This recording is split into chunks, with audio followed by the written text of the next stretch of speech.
चलिए भागतू सुनाते हैं। नमन के घर में नमन अलावा और उसके मम्मी पापा रहते थे। नमन उनसे मिलना, उनका हाल चाल लिया और पूछा कि ड्राइवर आया है क्यों नहीं, एयरपोर्ट पर मुझे लेने आया। तो माँ ने बताया कि रास्ते में गाड़ी खराब हो गई थी और तुम्हें कॉल किया था लेकिन तुम्हारा फ़ोन नहीं लगा था।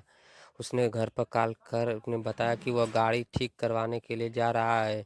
नमक ने कहा कि ठीक है और अपने कमरे में चला गया और आराम करने लगा। जब नमन शाम को सो रहा था तो उसने अपना कमरा ठीक करने में एकजुट हो गया। बहुत बिखरा हुआ था। तभी नमन को वो उस लड़की का पर्स दिखा तो जो उससे लड़की में मिला था। नमन ने उसे खोला तो उसमें डायरी था। उसे निकाल के देखा, उसमें कुछ फ़ोन नंबर लिखे हुए थे।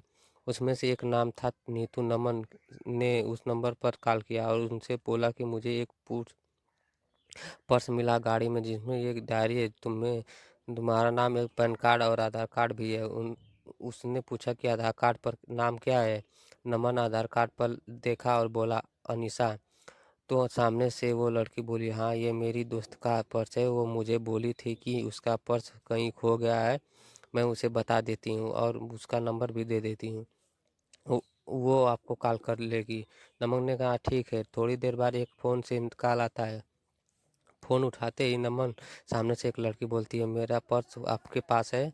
नमन ने कहा हाँ, आप कौन? वो तो बोली, वही जिसका पर्स आपके पास है, जिसमें मेरा कुछ बहुत ज़रूरी सामान है। नमन ने कहा हाँ मेरे पास है, तुम उसे टैक्सी में भूल गई थी। तो वो बोली हाँ, कल आप मुझे दिल्ली कैफ़े में मिलकर उसे लौटा सकते हैं। मैंने कहा हाँ थैंक यू बोलकर कॉल रख दिया। अगले दिन जब नमन कैफ़े गया तो उसका पर्स लौटाने के लिए नमन सही टाइम पर पहुंचा था लेकिन निशा लेट थी। नमन रुका था उसके लिए। कुछ देर बाद वो आई। आज वो बिल्कुल अलग ही लग रही थी। कल से उसके लंबे घने बाल थे जो खुले हुए थे। उसने सफ़ेद और नीले रंग का सलवार कुर्ता पहना था। कानों में सुंदर से झुमके भी थे। नमन उसे बस देखता ही रह गया। वो धीरे धीरे नमक की तरफ चली जा रही थी। नमन का ध्यान ही नहीं था, वो बस उसे देख जा रहा था। फिर वो बोली, हेलो, ध्यान कहाँ है आपका, मैं कुछ पूछ रही हूँ। तो नमन जल्दी से उठ गया और बोला, हाँ जाओ, मैं तुम्हारा ही वेट कर रहा था। वो बोली, हाँ सॉरी मुझे थोड़ा लेट हो गया। नमन बोला, कोई नहीं, ठीक है। फिर नमन ने कहा, काफ़ी?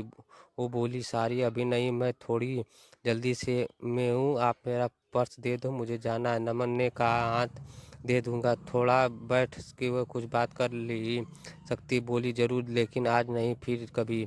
मैंने कहा ठीक है, लेकिन याद रखना अपनी बात है, अगली बार साथ में बैठ के काफ़ी पीना पड़ेगा, फिर मत कहना कि आज भी जल्दी में हूँ। वो बोली, हाँ ठीक है, अब मेरा पर्स दे दो। नमन ने उसका पर्स दे दिया और बोला, मैं तुम्हें कॉल कर सकता हूँ अगली बार मिलने के लिए। तो वो बोली हाँ और चली गई।